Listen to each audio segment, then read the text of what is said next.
प्राकृतिक चिकित्सालय, this meeting is being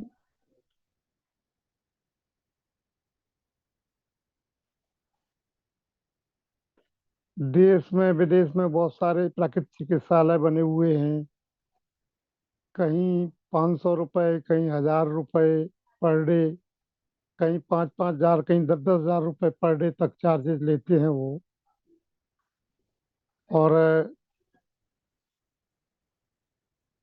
ऐसा क्या है प्राकृतिक चिकित्सा में जो हम घर पे नहीं कर पाते?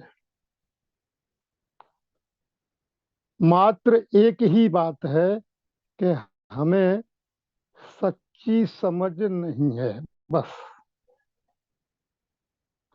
यानी प्राकृतिक के बारे में या प्रकृति के बारे में सच्ची समझ नहीं है।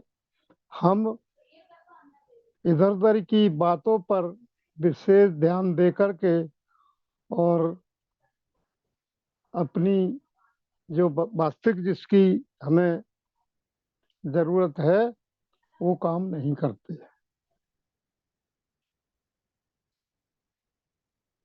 जैसे प्राकृतिक चिकित्सक ने, यानी प्राकृतिक चिकित्सा के फंडामेंटल्स क्लियर होने चाहिए मेरे पास, बस। उसमें इतनी नॉलेज होनी चाहिए कि किस वस्तु में कौन से विटामिन हैं, उनके खाने से हमारे शरीर में क्या इफेक्ट आएंगे, बस, मात्र। अब किसी के घुटने में दर्द है थोड़ी देर के लिए, मान लो, और या खांसी जुकाम है, और प्राकृतिक चिकित्सक ने बोल दिया कि भैया एक काम करो, तुम नींबू पानी सुबह लेना और फिर उसके बाद संतरे आदि का जो है सेवन करना। और किसी दूसरे व्यक्ति ने कह दिया, जो कि कोई रिश्तेदार है, कोई मित्र है, या कोई अन्य है, कि नहीं नहीं नहीं, वो उसमें तो घुटने का दर्द बढ़ जाएगा, मेरा तो घुटने का दर्द बढ़ गया था, हमने नींबू पानी लिया था, या हमने संतरा खाया था, हमने जामफल खाए थे, तो वो पक्की लकीर हो जाती है लोगों के दिमाग में। एक जो है, जिस जिस प्राकृतिक चिकित्सक का अनुभव है, उसने 10-20 साल से स्वयं अपने ऊपर और अन्य लोगों की प्राकृतिक चिकित्सा कर रहा है, उसकी बात का भरोसा नहीं है। और किसी ने, पड़ोसी ने बोल दिया, जो कि अनरिलेटेड है, पढ़े लिखे नहीं है, या पढ़े लिखे हैं तो इस लाइन में नहीं पढ़े हुए हैं, बोल दिया और उसका हमें भरोसा हो गया। और अनिल साहब, वो आपने तो कही थी ठीक है, लेकिन वो मैंने लिया नहीं। अच्छा, फिर क्या है कि वो चीज दिमाग में घुस जाती है, और ऐसे घुस जाती है जैसे पत्थर की लकीर हो। पत्थर की लकीर साधारण तौर पर मिटती नहीं है, तो फिर वो, नहीं साहब, वो हमारे तो दर्द बढ़ जाता है, तो मानसिक उसमें टेंशन हो जाता है। उस मानसिक टेंशन की वजह से हम प्राकृतिक चिकित्सा नहीं कर पाते हैं। तो वहाँ क्या करते प्राकृतिक चिकित्सालय में? उन्होंने कहा आपके पास कोई विकल्प है ही नहीं। वहाँ जितने लोग हैं आसपास के, वो सब प्राकृतिक चिकित्सा करने वाले हैं। और आपको वहाँ गए, आपको गिलास में नींबू निचोड़ के दे दिया, पी लीजिए इसको। अब आपके पास कोई विकल्प दूसरा है भी नहीं। और फिर आपको भरोसा है कि हम एडमिट हैं, तो यदि कोई तकलीफ होगी तो फौरन जो है उपचार के लिए आ जाएंगे लोग। घर पे भी ऐसा हो सकता है, आपको कोई तकलीफ बढ़ती है, आप फोन कर लीजिए, बल्कि आप सीख जाएंगे, आपको किसी को फोन करने की जरूरत भी नहीं पड़ेगी।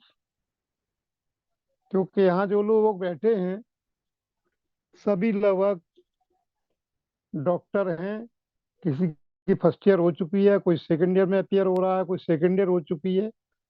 इसलिए इतनी नॉलेज तो सभी को होना ही चाहिए।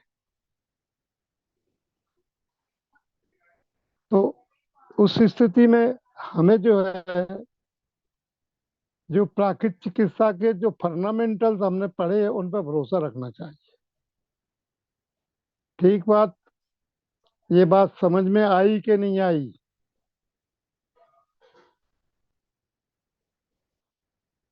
हाँ भाई, उत्तर चाहिए, क्लास है, प्रवचन नहीं। आ गई आ गई आ गई। ठीक है ना?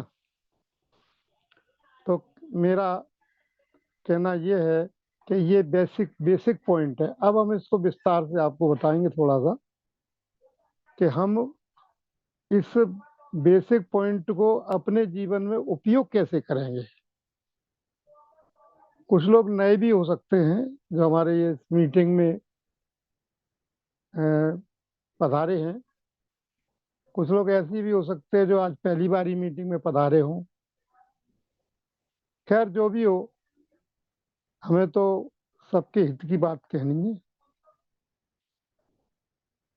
अब मैं प्राकृतिक चिकित्सालय तो जा नहीं सकता हूँ, और घर पे होता नहीं है।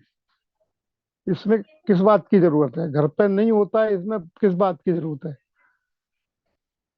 अपना विश्वास भरोसा नहीं है प्राकृतिक चिकित्सा पे, प्राकृतिक विधि पर। इसलिए ऐसा बात होती है कि घर पे नहीं कर सकता हूँ। देखिए, जहां तक मैं जानता हूँ, व्यक्ति का भोजन करना या वस्त्र पहनना उसका व्यक्तिगत मामला होता है। लेकिन हम राग बस, द्वेष बस दूसरों की बातों को जो है वैल्यू देते हो, इसकी वजह से हम प्राकृतिक चिकित्सा नहीं कर पाते।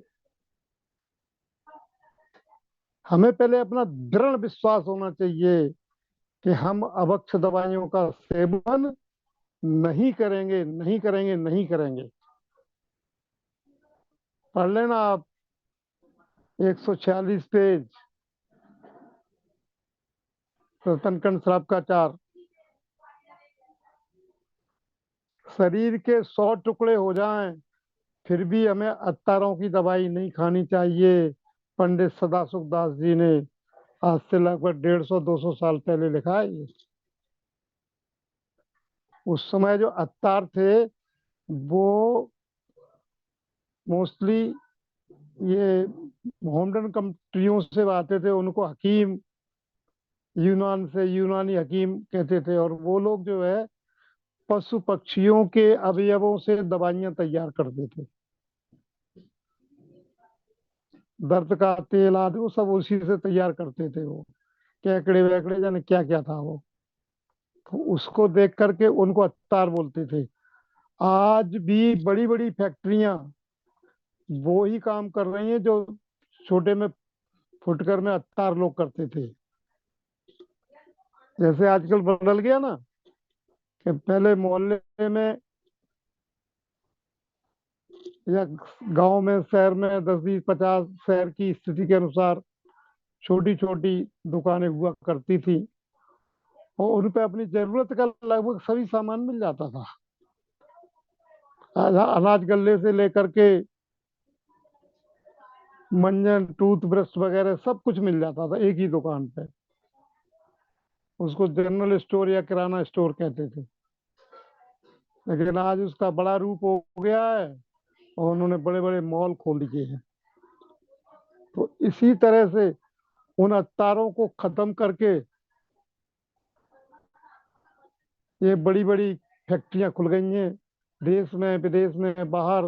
और वो हमारे लिए जो है अभक्ष दवाइयां तैयार करती हैं, जिनसे कि हमें असाता कर्म का बंध होता है। असाता कर्म बंद उदय में आता है तो हमारी बीमारियां घटती नहीं है, बढ़ती हैं। बजाय घटने के बढ़ जाती हैं। और आज तक दवाइयों से तो कोई ठीक हुआ ही नहीं है। इसीलिए प्राकृतिक चिकित्सा में आहार ही औषधि है। अलग से कोई औषधि की जरूरत नहीं है, नहीं है, नहीं है। आपके आहार में परिवर्तन करके उसको ही आहार को ही औषधि बना दिया जाता है आपके। जो कि शरीर को स्वस्थ रखती है और आपकी डिसीज परमानेंट खत्म करती है, टेम्परेरी नहीं।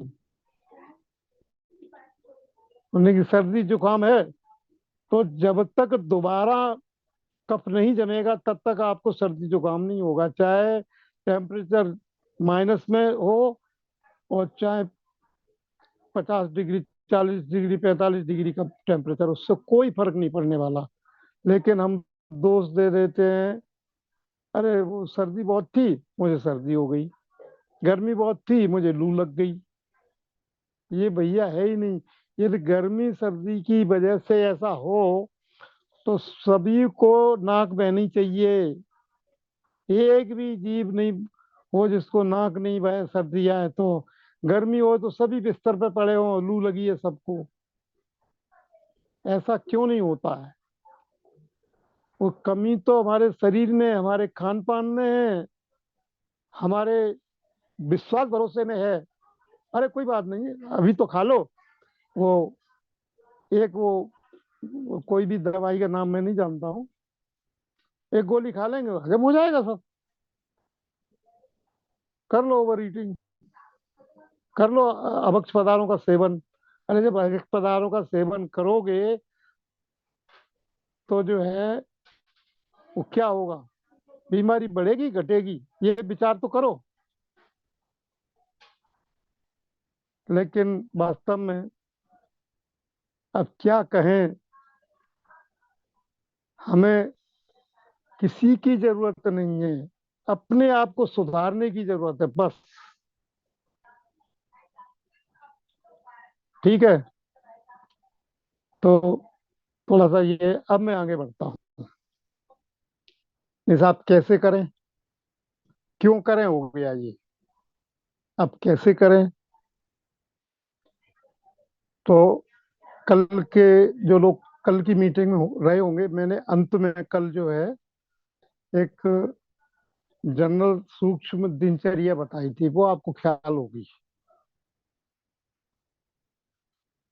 उसमें एक सुबह से लेके शाम तक के, अब आप सो के ही जगो 9 बजे, तो दिनचर्या तो आपकी आधी रह गई फिर।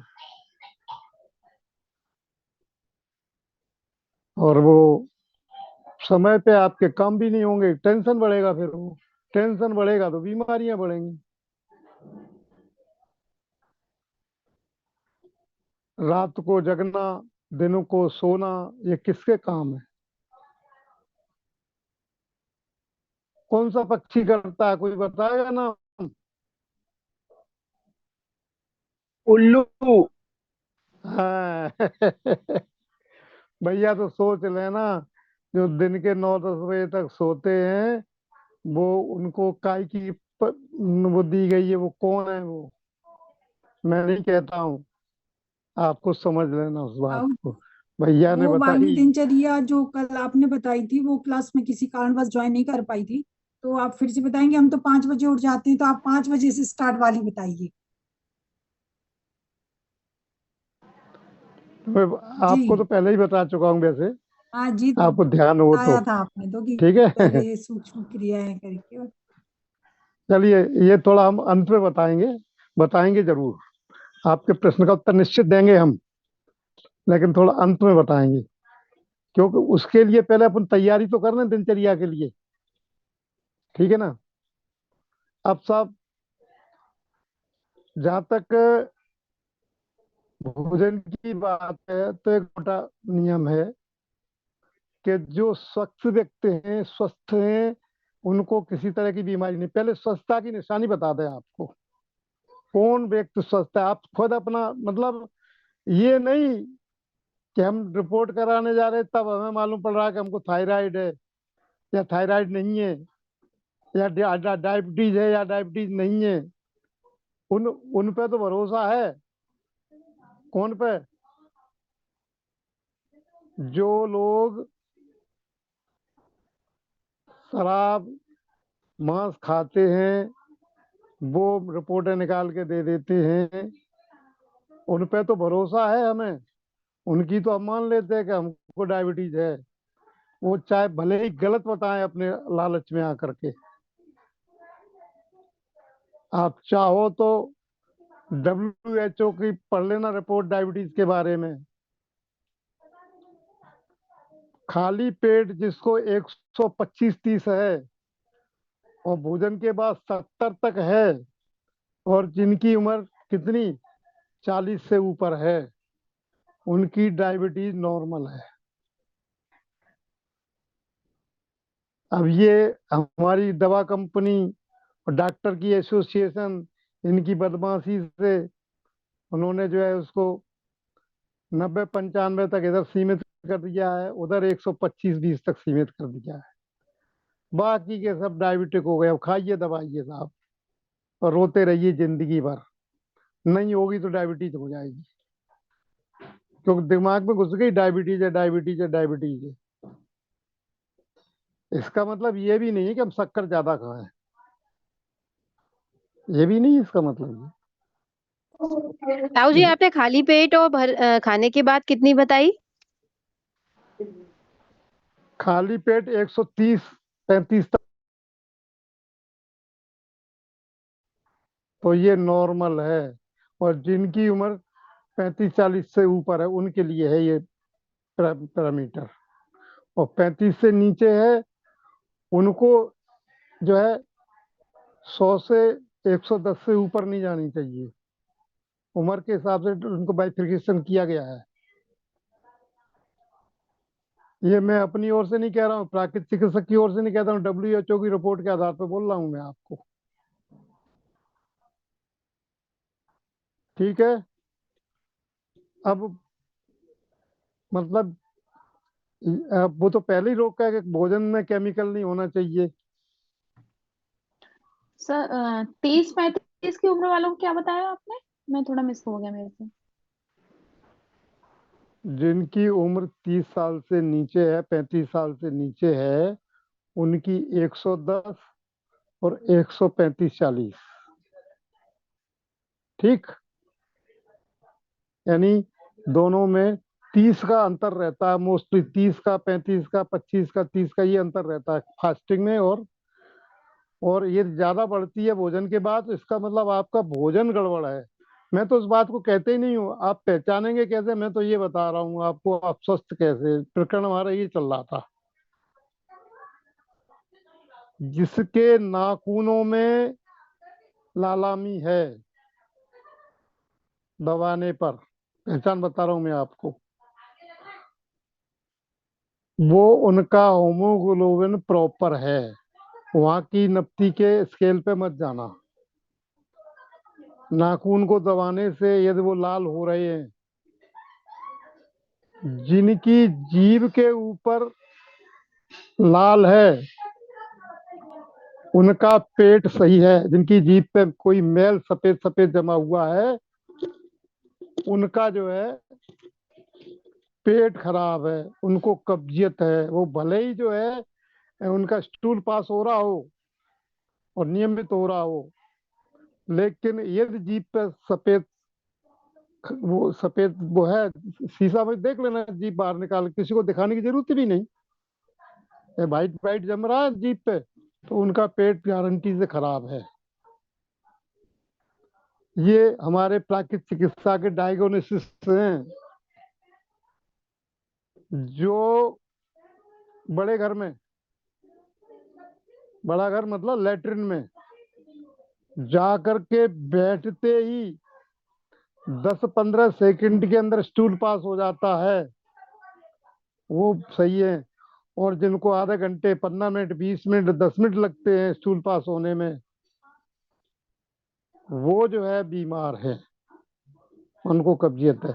गए, बैठे, 10 मिनट में, 5-7-10 मिनट में साफ छुट्टी, और उसके बाद यूरिन पास हो जाएगी, वो भी हो जाएगी।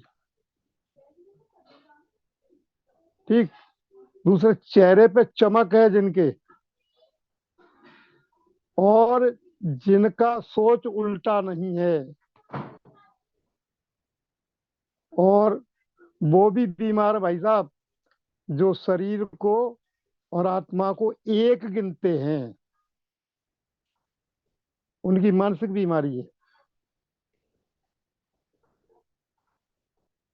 सोशल में भी बीमारी होती है, सोशलिक बीमारी होती है, सामाजिक। हम अपने समाज के जीवों के साथ, मैं किसी व्यक्ति समाज की बात नहीं कर रहा हूँ, जीवों के साथ वात्सल्य नहीं रख सकते, उनका बुरा होने का मन में सोचते हैं, वो सोशल बीमार है, वो भी बीमार है।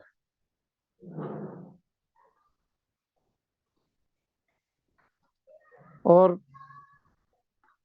बात तो वही है कि हम इस संसार में, इस पर्याय में कितना पुण्य बांध करके आए हैं कि आज हम जो है, जिनवाणी की बातें हमें सुहाती हैं, हमें अच्छी लगती हैं, हम चाहते हैं कि हम अभक्ष नहीं खाएं।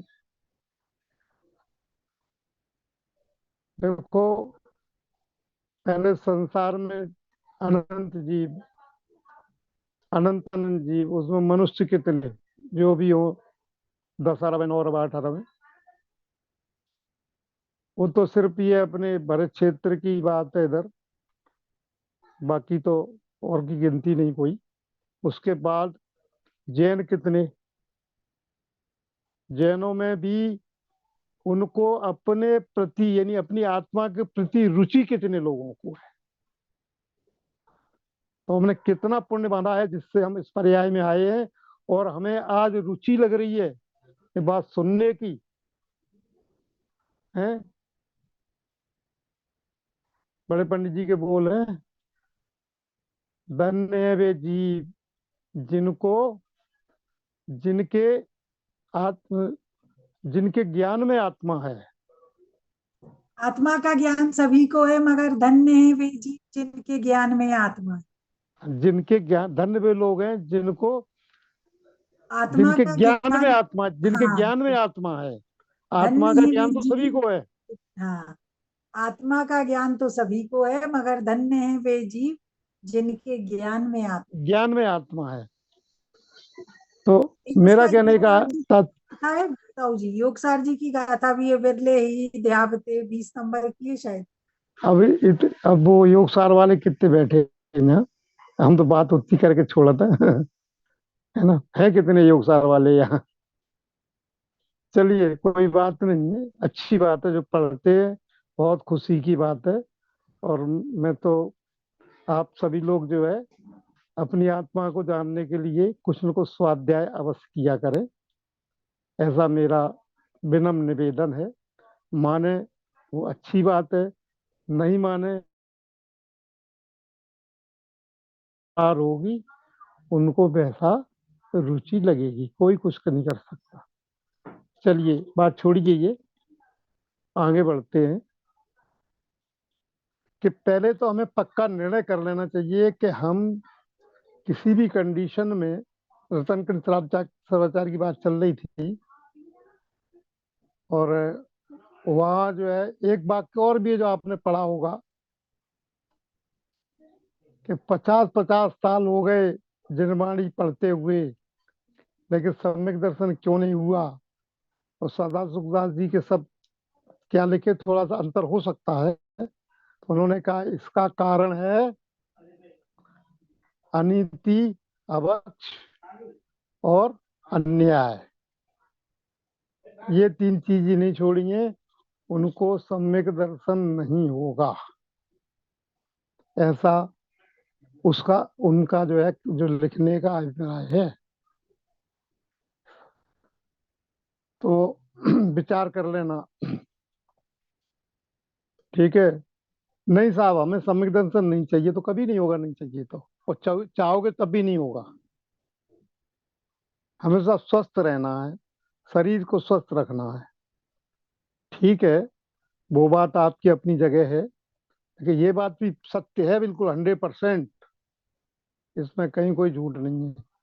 चलिए, अब शरीर की बात करते हैं अपन, थोड़ा सा क्या करें, बात आ जाती है बीच में। तो कहने का मतलब यह है कि अभक्ष, अनीति, अन्याय को छोड़ना चाहिए अपने को। ये रतनकंड श्रावकाचार में और भी बातें लिखी हैं, उसमें इस अभक्ष के बारे में बहुत सारी बातें हैं। आप पढ़ लेना उसको। 146, 142, 43, 44, 45, 46, 47 पेज पढ़ रहे। उसमें एक अरविंद, राजा अरविंद की कहानी भी एक आई है। उसमें यही लिखा है कि जिनकी उल्टी होना आ रहा है उनको इन दवाइयों से लाभ मिलता है, अवतारों की दवाइयों से, यानी अवक्ष दवाइयों से। जिनकी कैसी उल्टी होना आ रहा है उनको इससे लाभ मिलता है, ऐसे लिखा है उसमें। ये 45 पेज पे, 145 पेज पे। तो अब अपनी बात चलते हैं फिर से, ये ग्रंथों की बात। एक थोड़ा सा, एक पंडित जी साहब थे, वो कथावाचक पंडित जी थे, अपने विद्वान पंडित जी नहीं थे। वो जाकर के घरों घरों जाकर के या मंदिरों में सामूहिक रूप से कथा बांटा करते थे। तो उनकी कथा को, मतलब उसको पोथी बोलते थे, वो जिसमें पढ़ते थे किताब को, जिसमें कथा पढ़ते थे उसको पोथी नाम देते थे। पोथी, पोथी यानी किताब, ये मान के चलो। तो उसमें कहीं लिख दिया होगा किसी विद्वान ने कुछ तो भी, कि बैगन जो है नहीं खाना चाहिए, ये बहुत ही हानिकारक है। तो उन्होंने पढ़ दिया, उसमें लिखा हुआ था। तो पंडितानी भी वहीं बैठी थी। तो जब तक ये पढ़ने के बाद वो जो है, मैं पंडितानी अपने घर चली गई, जी तो और बातें करते रहे, दक्षिणा वक्षिणा के चक्कर में रुक गए बेमा। तो पंडितानी ने देखा थैले में, मैं सवेरे पंडित साहब भट्टा ले आए थे बैगन, भट्टा भी बोलते बैगन, खाना नहीं चाहिए, नुकसान करती है, तो इसमें बहुत जीवों की हिंसा होती है। वो उठा के वो बैगन बाहर फेंक आए, नहीं नहीं बनाएंगे, पंडित साहब ने कहा है। अब वो घर आए, तब तक उन्होंने रसोई बना के तैयार कर ली। आए तो थाली पड़ दी। अब वो थाली में ने बैगन दिखाई नहीं दिए। मैंने, क्यों, हम बैगन ले आए तो उसका क्या हुआ? बोले, पंडित साहब आप ही तो कह रहे थे ना, अनिष्टकारक है, नुकसानदायक है, जीवों की हिंसा है। तो पंडित साहब ने क्या कहा, अरे भाग्यवान, वे तो पोथी के बटा थे, असली बटा थोड़ी थे माँ। ठीक है। तो ये कहने का मतलब ये है कि आप ऐसा मत मान लेना कि जो मैं बता रहा हूँ वो तो साहब ग्रंथों की बातें हैं, वहां में तो ऐसे ही लिखो हुए को, हम तो ऐसे ही चलेंगे। चलोगी वो आपका आपका हानि लाभ है, हमारा तो कुछ बिगड़ने वाला है नहीं। ठीक। ये दृष्टांत मैंने इसीलिए दिया कि वो तो किताब में लिखा है, वो उसका ही है वो सब। अब जो है थोड़ी सी चर्चा आगे बढ़ाते हैं। खान पान के बारे में तो काफी चर्चा हो चुकी है, और कई बार हुई है वो, क्या खाना है क्या नहीं खाना है, किस तरह के भोजन करना है। मोटे रूप से 80 और 20 का रेशियो रख लीजिए आप कभी आपको बीमारी होगी ही नहीं। और यदि बीमारी होती है तो उसको 80 को 100 कर दो, बस 2 दिन 3 दिन के लिए 100 कर दो। सीधा सा रूल है, इसमें कुछ क्या रखा है, इसमें कितना है। और दूसरी बात, अब मान लो कहीं किसी के घर किसी कार्यक्रम में गई और वहां पूड़ा याद खा ली, कोई बात नहीं, खा लो, कोई दिक्कत नहीं। उससे प्राकृतिक चिकित्सा नहीं बिगड़ने वाली है आपकी। आप खा लीजिए, बिल्कुल बेझिझक, कोई संकोच मत करिए। लेकिन शाम को और अगले दिन आप फिर कोई अन्न नहीं लें, आपका बैलेंस हो जाएगा, कोई बीमारी नहीं आएगी आपको। न पेट में दर्द होगा, न गले में दर्द होगा, न खराश होगी, न कुछ होगा।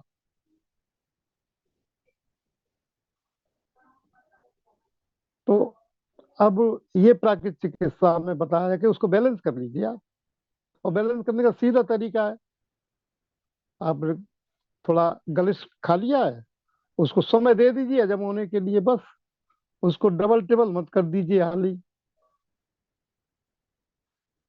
माँ अपने किसी रिश्तेदार के गए थे, तो वहां तो हमने खाया ही खाया, वहां से साथ भी ले आए, उन्हें प्रेम बस जो है बांध दिया, नहीं नहीं साहब ये तो मिठाई तो आपको ले ही जानी पड़ेगी, डब्बा तो ले ही जाना पड़ेगा आराम से।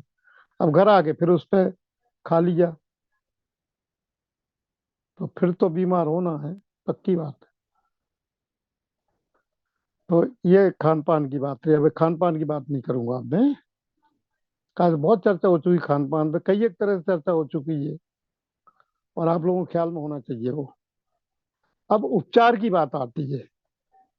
देखो, हमारी प्राकृतिक चिकित्सा में 80% काम तो भोजन उपचार से होता है। 80% काम आपके भोजन परिवर्तन से 80%। अब जो 20% रह जाता है वो बाहरी उपचार से होता है। उसके लिए साहब नहीं साहब, वो हमें स्टीम बाथ लेना है तो हमें प्राकृतिक चिकित्सालय जाना पड़ेगा। कौन कहता है जाना पड़ेगा? बिल्कुल जरूरत नहीं है आपको। आपकी स्टीम बाथ आपके घर में ही रखा हुआ है। आजकल हर एक के घर में स्टीम बाथ रखा हुआ है, लेकिन हम उसका उपयोग नहीं करते। सीधा सरल तरीका है, घर में कोई 3 फुट ऊंचा चौकोर फ्रेम पड़ा हो किसी का, टेबल का टॉप नहीं है ऊपर का, 4 पाए हैं और 2.5 फुट ऊंचा है, उसको थोड़ा सा ऊंचा और किसी से कर लो, कुछ लकड़ी वकड़ी लगा करके, और उसमें एक स्टूल लेके बैठ जाओ। ऊपर से गर्दन छोड़कर एक कंबल से पूरा शरीर ढांक दो, और नीचे अपना प्रेशर कुकर लो, उसमें पानी भरो, उसको गर्म करने लो, उसमें से लेजम लगा के और नीचे उसमें लगा दो, उसके कंबल के नीचे। अब पहली बार 10-12 मिनट में आपका स्टीम बात हो जाएगा। दूसरी बात दूसरे लोग कोई करेंगे तो 5 मिनट में हो जाएगा। अब आप किसी भी जो है अपने लोकल के प्राकृतिक चिकित्सालय में जाओगे तो स्टीम बाथ के 250, 300, 400, जहाँ जैसी व्यवस्था वो ले लेते हैं आपसे। कहाँ कुछ हुआ? अरे चलो फ्रेम नहीं पड़ा कोई बात नहीं है, एक कॉर्नर ले लो कमरे का किसी का, दो उधर पीछे 2 दीवारें हैं ऑलरेडी, एक एक लड़की एक लकड़ी इधर खड़ी कर दो, या एक कोई बांस वगैरह कुछ भी हो, एक इधर लगा दो, बीच में एक खम्मा खड़ा कर दो, उस पर रस्सी से बांध दो, आपका बन गया। बीच में स्टूल रखो एक, और सिर को ऊपर रख करके और कम्बल से ढांक लो। और, और आज से जो है 30-40 साल पहले तो बहुत ही सरल तरीका था स्टीम बाथ का, वो अब नहीं है घरों में। चारपाई हुआ करती थी, रस्सी की चारपाई, उस पर लेट जाओ, उसको चारों तरफ से ढांक दो कंबल से। 2 कंबल लगते थे, एक कंबल ओढ़ने के लिए और एक कंबल उसके चारों तरफ लपेटने के लिए, और उसके नीचे स्टीम दे दो। अब प्रेशर कुकर भी नहीं थे, भगोनी में एक सिगड़ी जलाई और भगोनी में पानी रख के और नीचे सरका दिया, हो गई स्टीम बात। सिर खुला रखते थे। अब व्यवस्था नहीं है इसलिए अब वो नहीं हो पाती। अब ऐसे कर लो आप, व्यवस्था है घर में तो वहाँ आना जाना सारी बातें। फिर उसका एक रूप और भी है स्टीम बाथ का, hot foot hot foot bath, यानी गर्म पैर स्नान, गर्म स्नान पैरों के। बहुत सिंपल तरीका है। गरम पाद स्नान ताऊ जी। हाँ, हिंदी में फुटबाथ, अंग्रेजी में फुटबाथ, हिंदी में पाद स्नान। हॉट फुटबाथ कह लो या गर्म पाद स्नान कह लो। एक बाल्टी लो जिसका नीचे पैना चौड़ा हो, दोनों पैर आसानी से आ जाएं, उसको इतना भरो कि पिड़रियों तक अपना पानी आ जाए, वो घुटने से नीचे रहे। एक कुर्सी पे बैठ जाओ और उसमें गर्म पानी इतना डालो कि हमारे पैरों को सहन हो जाए और गर्म भी खूब रहे। दोनों पैर डाल के बैठ जाइए, ऊपर से कंबल ओढ़ लीजिए गर्दन तक, वो बाल्टी भी ढक जाए उस कंबल के अंदर, बैठ ही रहिए। वो 5 मिनट की जगह 20 मिनट में हो जाएगा कोई काम। पसीने ही तो निकालना, तो वो निकल जाएगा आपका। सिर पे ठंडे पानी की पट्टी रख दो, ये प्रिकॉशन है। वो आपको पढ़ाई उसमें आप सभी लोगों को लगभग। फिर भी नहीं याद, पूछ लो प्रिकॉशन क्या रखना चाहिए। टेलीफोन तो फ्री है ही सबन के लगभग। चलिए, अब एक बात आती है कि हमारी जो रीढ़ की हड्डी में दर्द हो रहा है, या या हमारी जो है रीढ़ की हड्डी अंग्रेजी में कहते हैं स्पाइनल कॉर्ड, उसमें हमारे इनकी कथित भाषा में गुड़िया सरक गए हैं, यानी गैप आ गया है। अब एक एक्सरे भी निकाल के दे देंगे, एमआरआई निकाल के दे देंगे आपको। अब आपको तो ये जानकारी उसमें है नहीं कि वो दोनों बीच में कितना गैप होना चाहिए। उसमें दिखाई भी नहीं देता गैप कितना होता है, कितना है, उसको कोई नाप भी नहीं पाता है।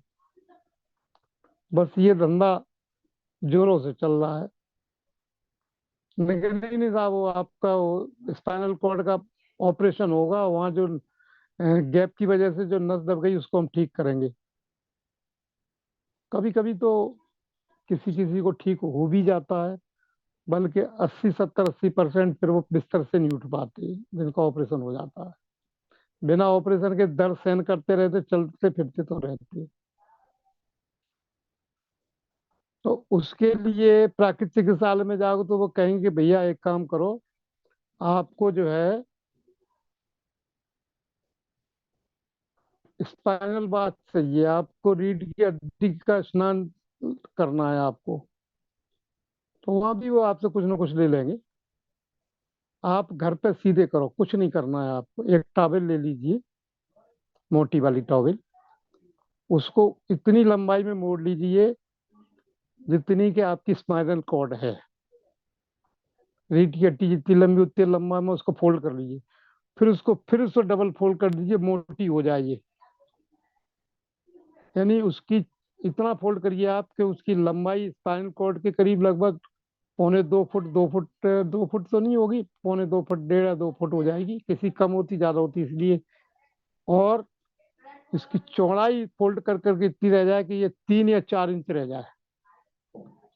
और उसको गीला करके आप उसका पानी, एक्स्ट्रा पानी निकाल दीजिए, और जमीन पे, फर्श पे या चटाई के ऊपर या तख्त के ऊपर उसको बिछा लीजिए।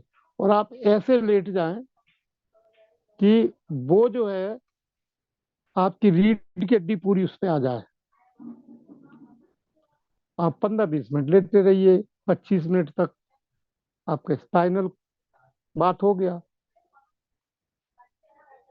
यानी रीढ़ स्नान हो गया।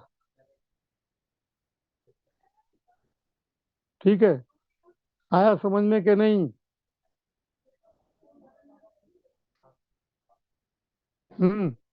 आया समझ में? सर ये गर्म पानी से करने का है ना? नहीं, ये ठंडे पानी का है? ठंडे पानी से ही करना है उसके लिए, दर्द के लिए। कभी कभी गर्म ठंडा भी देते हैं, उस समय 2 टॉवल रख लेते हैं। जैसी उसकी स्थिति हो, जैसा प्राकृतिक चिकित्सक समझे, या आप उसकी स्टडी करेंगे, आप खुद समझ जाएंगे कब गर्म देना है, कब ठंडा देना है, गर्म और ठंडा गर्म कब ठंडा कब दे, और कितनी गंभीरता है उस व्यक्ति में, कितना दर्द है, क्या है, इन सब बातों पर निर्भर करता है। हालांकि इन क्रिया से नुकसान कुछ नहीं होने वाला है। गर्म भी दे दोगे तब भी नुकसान नहीं होने वाला है, ठंडा दे दोगे तो नुकसान नहीं होने वाला है। नुकसान कोई नहीं होगा, दोनों ही दे सकते हो। अब जिनको नाक, राहुल जी, कान, एक प्रश्न है मेरा। हम्म, जो स्पाइन की नस दब जाती है उसकी वजह से पैरों में दर्द बहुत रह रहा होता है, तो वो उसके लिए क्या, उसमें भी ये स्पाइनल बात कर सकते हैं? बिल्कुल करना ही चाहिए। अच्छा। और ये ये आपको पूरे शरीर की शुद्धि की जरूरत है।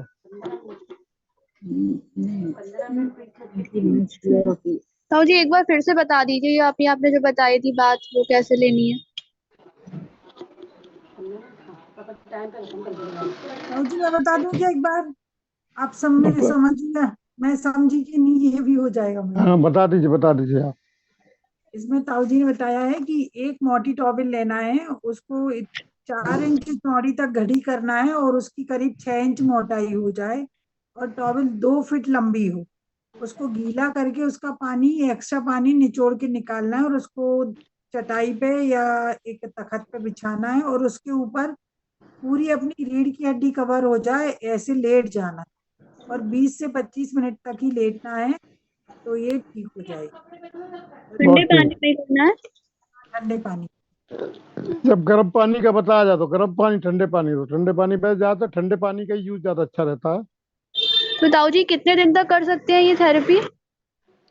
ओ भगवान, अभी तक ये नहीं मालूम तो प्राकृतिक चिकित्सा में कि कोई चिकित्सा है ही नहीं है वो। ये जीवन शैली है। हाँ मतलब इसको रेगुलर कर सकते हैं अपन, या फिर कोई टाइम लिमिट होती है इसमें? मैंने अभी का इससे नुकसान कुछ नहीं होने वाला है। अच्छा, ओके ताऊ जी। ठीक है ना। जी ताऊ जी, थैंक यू। देखिए, आपको ये सब क्रियाएं जब किसी प्राकृतिक चिकित्सालय में जाओगे तो लगभग सभी, अब वो वही व्यवस्था के हिसाब से चेंज कर देते हैं, बाकी सभी को एक जैसी क्रियाएं देते हैं। सभी को मिट्टी पट्टी दे देंगे। चलिए, मिट्टी पट्टी की बात आ गई अब है। तो हमारे घर में तो मिट्टी है नहीं, हम मिट्टी कहाँ से लाएं? हम तो साहब मल्टी में रहते हैं, मिट्टी हमको प्राप्त नहीं होगी। और मिट्टी हमारे तो धूप ही नहीं आती है घर में, मिट्टी हम सुखाएंगे कैसे? आदि आदि कई एक प्रश्न आते हैं। तो मिट्टी पट्टी की जगह आप पेट पे, सिर पे, आंखों पर, जहाँ आवश्यकता लगे वहां, जहाँ आपको मिट्टी पट्टी लगाना है वहां सादा पानी का पट्टी आप रख लीजिए। उसका टाइम भी लगभग 35 मिनट, 30 मिनट, 35 मिनट रहता है। मिट्टी पट्टी का भी यही 30-35 मिनट समय रहता है। तो जितना लाभ तो मिट्टी पट्टी से होने वाला है, उसका जो है 75-80% लाभ आपको पानी पट्टी से हो जाएगा। ठीक है ना। एक तो एक इसका विकल्प, और नहीं फिर मिट्टी के बारे में तो बता चुके हैं कि मिट्टी पट्टी कैसे बनती है, क्या क्या करते हैं उसमें।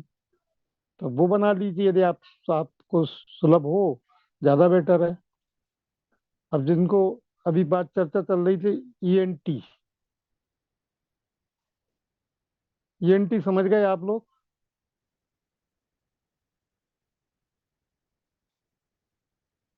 ई माने ईयर,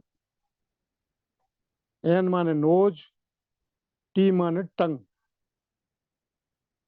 नाक कान गला। इसमें रोग ज्यादा लोगों को होते हैं, किसी का टॉन्सिल फूलते हैं, किसी को जो है गले में खराश हो जाती है। हालांकि ये सभी रोग जो है तीव्र रोगों की संज्ञा में आते हैं। ये हमारे मित्र रोग हैं। ये हमको बता रहे हैं कि आपने कुछ गलत किया है, कुछ गलत खान पान किया है, कुछ गलत व्यवहार किया है, इस वजह से आपको ये रोग हुए हैं। इनका एक सबसे सरल और सस्ता तरीका है, आप जल नेति करिए। जल नेति का एक लोटा आता है गोल, उसमें आजकल प्लास्टिक के भी आ रहे हैं, पीतल के भी आते हैं, स्टील के भी आते हैं। उसमें एक टोंटी लगी रहती है, टोंटी में एक ढिमरी गोल गोल लगी रहती है। तो दाएं तरफ से पानी डालते हैं तो बाईं तरफ निकाल लेते हैं, बाईं तरफ से डालते हैं तो दाईं तरफ निकाल लेते हैं। उस पानी में नमक जरूर डालना चाहिए। सर्दी है तो थोड़ा गुनगुना कर लीजिए, गर्मी है तो सादा पानी ले लीजिए। और ये आपकी 5 मिनट की क्रिया है। तो ईएनटी संबंधी कोई रोग आपको नहीं होंगे, यानी उनको जुकाम नहीं होगा, क्योंकि, और साइनोसाइटिस आदि ये तो जिनको होते हैं इस क्रिया से ठीक भी हो जाते हैं, ठीक भी नहीं, ठीक ही हो जाते हैं। भी शब्द गलत बोल गया मैं, ही हो जाते हैं। इस स्थिति में आपको जो है ये ईएनटी के लिए बहुत बढ़िया उपाय है। बल्कि इसमें हम एक चीज और जोड़ते हैं, आंखें भी जोड़ लेते हैं, आई भी जोड़ लेते हैं। ईयर और आई दोनों ही ई से शुरू होते हैं। जिनको आंखों की प्रॉब्लम बढ़ रही है या है, उनको नेति करने से लाभ मिलता मिलता है। जिनकी श्रवण शक्ति कमजोर हो गई है, लेकिन नियमित करना पड़ेगा रोजाना। ये नहीं कि एक दिन कर दिया 6 दिन बंद कर दिया, वो नहीं। अब इसमें भी लोग पूछेंगे, अरे साहब नेति कब तक करनी पड़ेगी? ये प्रश्न तो हमें जो है एलोपैथी वालों से करना चाहिए, मतलब दवाई कब तक खानी पड़ेगी।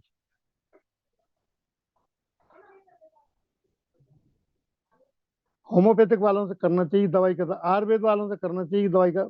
ये तो पैथी है ही नहीं है, पैथी का नाम दिया गया है मात्र।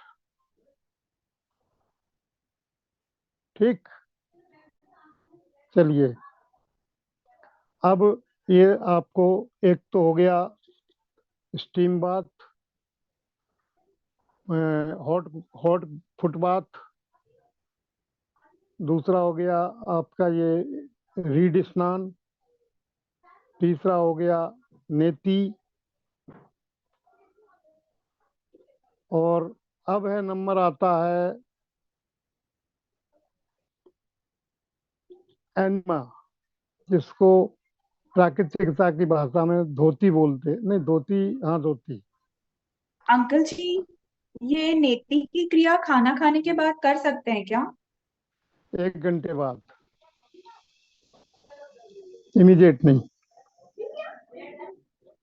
खाना खाने के बाद इमीडिएट पानी पीने तक के लिए निषेध है, तो और क्रियाओं का निषेध क्यों नहीं? सिर्फ और सिर्फ वज्रासन पे बैठ सकते हैं और कुछ नहीं। घूम सकते हैं, पैदल चल सकते हैं, दौड़ नहीं लगा सकते, दौड़ नहीं लगाना चाहिए। 1 घंटे बाद कर दी, ठीक है।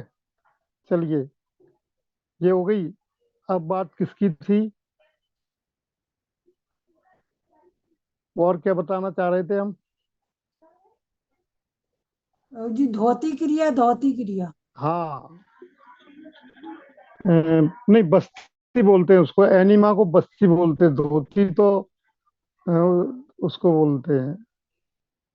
यानी एनिमा लेते रहना चाहिए, हफ्ते में 1 दिन, 15 दिन में 1 दिन, महीने में 1 दिन, स्वस्थ लोगों के लिए।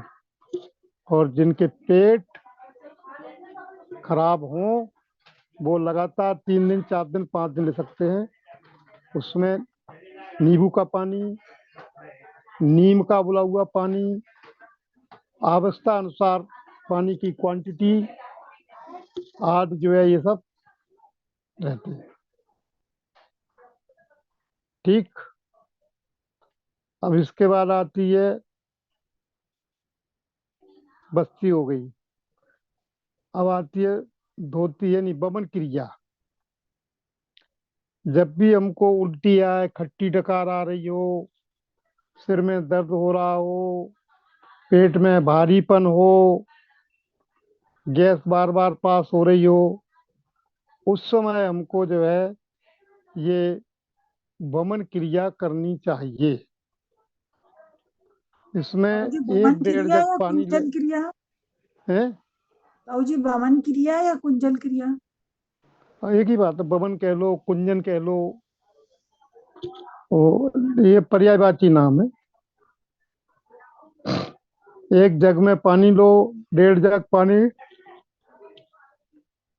और उसको जो है गुनगुना करके थोड़ा नमक डाल लीजिए आप उसमें। गिलास से पीते जाइए, जब गले तक भर जाए तो 2 अंगुली गले में डाल के बाहर निकाल दो पानी।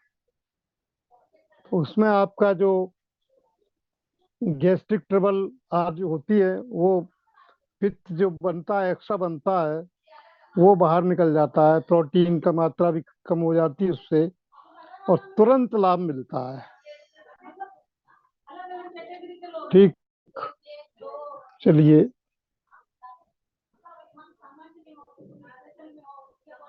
23।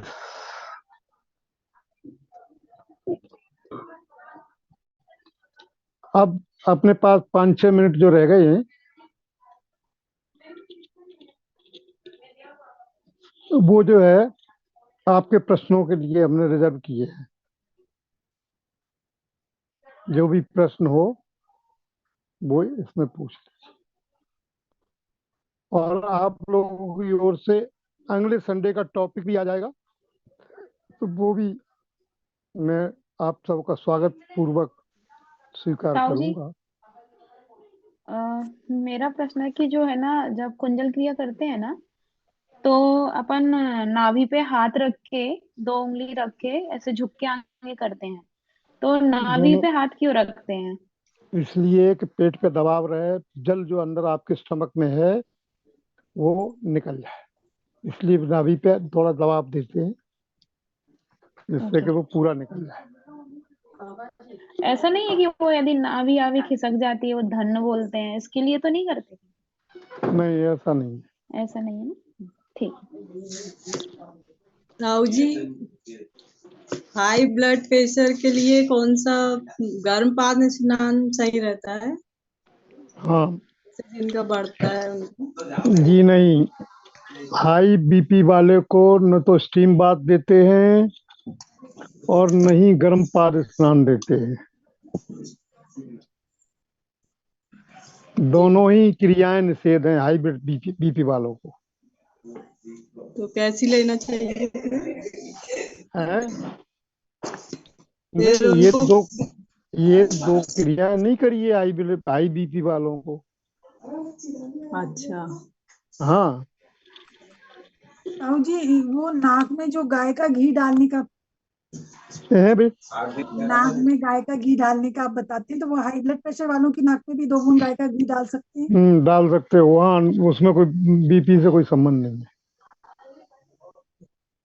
वहाँ डाल सकते हो आप। पूछो। और आप दिनचर्या बताने वाले थे। दिनचर्या वैसे कल बता चुके हैं, फिर भी जो है दोबारा बताते हैं आपके आग्रह से। जी। सुबह 5 बजे, गर्मियों में 5:30, सर्दियों में 5:30 रख सकते हैं।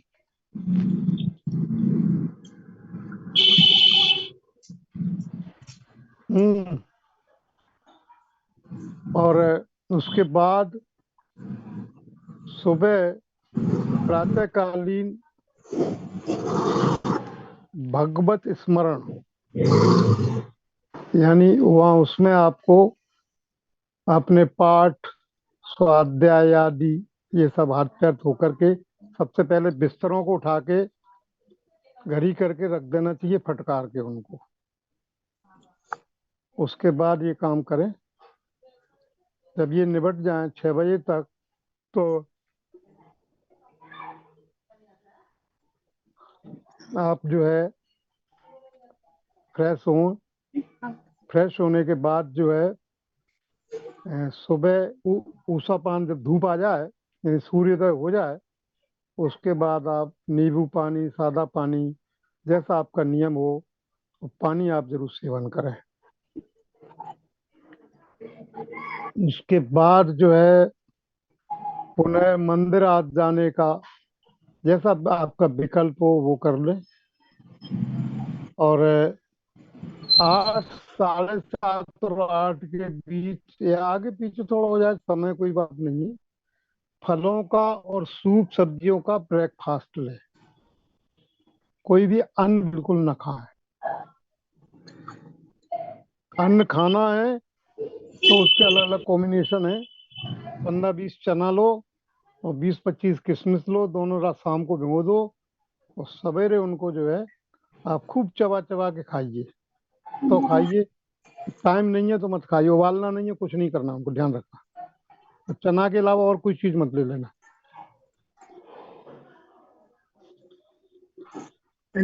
चना और 4-5 किशमिश ताऊ जी 4-5? नहीं, मैंने कहा 15-20 चना, 15-20 किशमिश, ओके। इक्वल दोनों। अपनी अवस्था अनुसार कम ज्यादा कर सकते हो। और उसके साथ में फल वगैरह लो, या ये मत लो तो फल वगैरह ले लो, एक ही बात है, कोई अंतर नहीं। 11 बजे जो स्वस्थ है उनको 2 रोटी, कोशिश ये करें कि हम गेहूं की रोटी ना खाएं, और अब खाना ही है तो खा लीजिए, कोई दिक्कत नहीं। फल सब्जियां, 40 साल की उम्र के बाद दालें बंद कर दो, 40 साल से पहले दालें जरूर खिलाओ। बच्चों को दालें खिलाइए, आप मत खाइए। फल सब्जियां लीजिए, फल नहीं लेना, सब्जियां, सूप, सलाद, ये 3 चीजें लीजिए, और 2 रोटी, 1.5 रोटी 2 रोटी से ज्यादा नहीं। 40 साल से 50 साल तक के लोग शाम को 1 आध रोटी ले सकते हैं। 50 साल के बाद शाम को फल सब्जियां लें, रोटी बिल्कुल न लें, अन्न कोई नहीं लें।